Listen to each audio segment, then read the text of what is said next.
Well. Oh, well, where do I even begin? So, be my first video review of 2026. Should have been some others, but some stuff have came up, but here we are. Anyway, so today's review is going to be about East 10 Proud Nordics, which is the latest entry into the East series, which is essentially the definitive edition for East 10. So I want to say a huge thank you for NIS America, or they say NIS. I just call them NISA at this point. I think everyone does, for providing a review code for this video. So this video, I'm mainly going to be going over the improvements of the game, the new content of the game as well, and whether or not if it's worth it or not. So it won't be too much of a long one. But yeah, let's just jump right into it.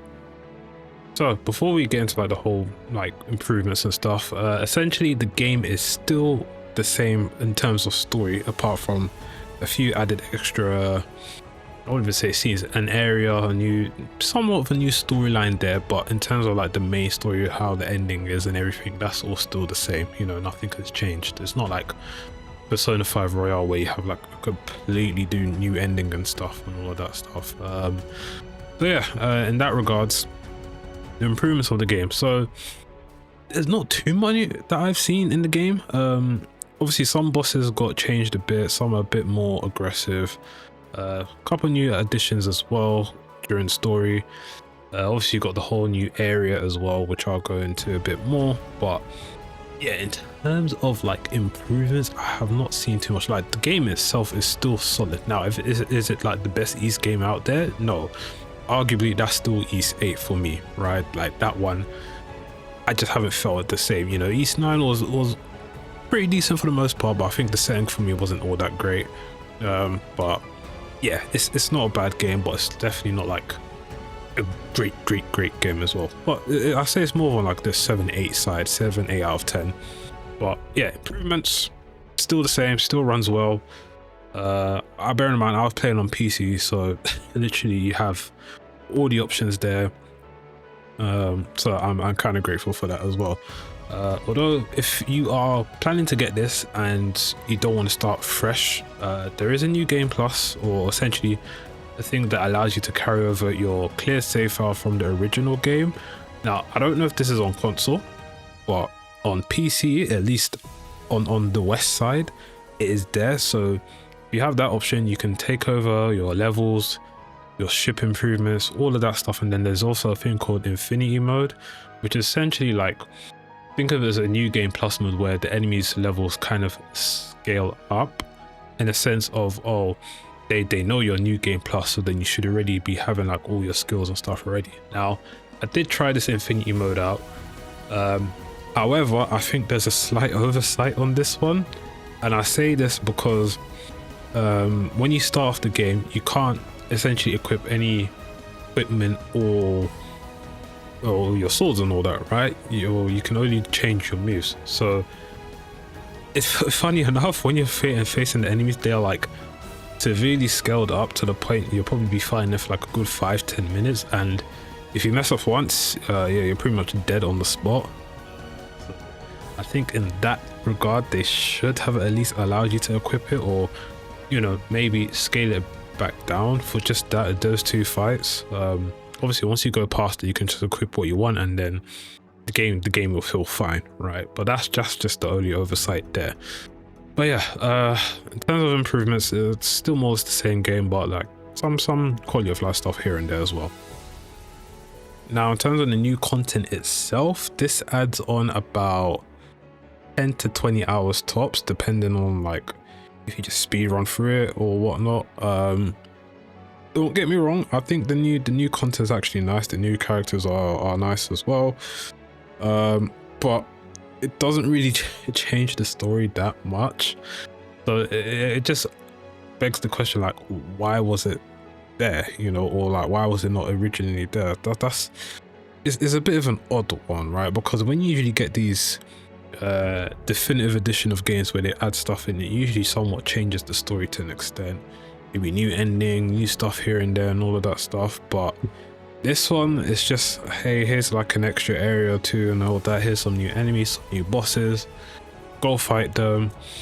You have some cutscenes here and there, and then after that, yeah, you just go back to the original story and just do what you were doing when you played the game. What, in 2024 when it originally came out? So yeah, it's a bit of an odd one. Now I don't hate it, right? I still enjoyed my time with the new content. I thought it was nice, even with the new ability as well that you get with it. But again, it's like, does it really add much value to the game, to the story and all of that? Not really, no. So I feel Falcon kind of messed up with this one, right? And that kind of goes into my next question. Was this really needed? Now, you could argue both points, but I think most people will say if they were going to do another version of it, they should have essentially done it as a DLC to the original game. Obviously charge for it, maybe like £20-30 most, and then I think most people would have been happy. Obviously, you know, some people are going to complain. There's always going to be people that complain, you know, but I think that would have been a compromise. At least then people are like, okay, cool, we don't have to double dip or something. But the fact that essentially pretty much a year after the original one came out, is like, oh, here is another version of the game. Now, bearing in mind, obviously the game came out a couple years, maybe like a year or two beforehand in Japan, right? So they've had it for a while. However, people in the West literally got it in 2024, and I think like literally like a couple months later is when when Falcon announced it for Japan, and everyone's just like, what the fuck, man? They're like, what's the point of buying this then? So in my honest opinion, I don't think they should have done a full-on release for it. Like, if this was years down the line, fine, you could argue that point, but when it's been so close to the original, a lot of people just be thinking like, what's the point? It got to the point where some people even saw it that was coming for Japan, and they said, you know what, instead of me buying the West version right now, I'm just gonna go and wait for this one, you know, which probably is the smart move to do, because then you just get everything all in one, like an all the improvements and everything as well, and the new content, and it just saves you time and money, right? So honestly, I'm at the point where it's like, why do these stuff, you know? Just should have just done the DLC and everyone would have been happy, you know. Honestly, it felt like Falcon tried to take something out of Atlas's playbook, and they really shouldn't, because Atlas are notorious for it, and it's pretty bad with them as well. But yeah, I am gonna wrap it up here. I do apologize if I sound a bit ill. I am kind of recovering from a cold, which hit me at like the worst time possible, but here we are. I did say this is going to be short, mainly because the game hasn't really changed all that much apart from new areas and stuff, right? And new enemies, and somewhat of a semi-new storyline, which doesn't affect the main storyline at all. So yeah, overall, East 10 Proud Nordics is still a solid game. It's obviously the definitive edition for East 10. However, I really feel that this could have just been a DLC for the original game, and they could have just charged for it and called it a day. So yeah, if you're thinking to buy it, honestly, I say wait for a sale.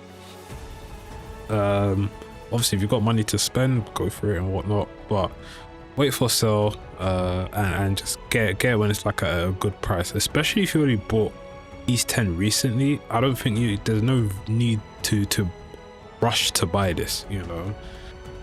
So that's where I am with the game. Honestly, I felt Falcon kind of messed up on that part. Hopefully going forward they won't do it, you know, or if they're gonna do like a definitive edition of a game, you know, they should probably make it like 2, 3, 4 years down the line, 5, something like that, right?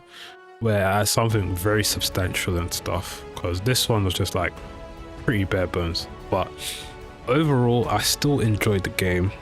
It's still a fun game, but I can't recommend buying it for full price, you know. I'd say wait for a sale. But yeah, that's essentially my impressions of East 10 Proud Nordics. from what I've played for about 30-40 hours. I'm almost done with the game again, but yeah, I'm not in too much of a rush to finish it like I originally first played the game. So yeah, thanks again for This America for sending me a code, and which essentially allowed me to bring this video on time. I hope you guys enjoyed it. It's a bit of a different one. If you've got any questions and stuff about the game or the new content, leave a comment down below, or just let me know what you think about the whole situation of releasing a definitive edition like a year or two more or less after the original version that came out. But yeah, it's been CG Inferno. Yeah, again, kind of ill, but we get it done. I hope you guys enjoyed it, and I will see you guys for another video sometime.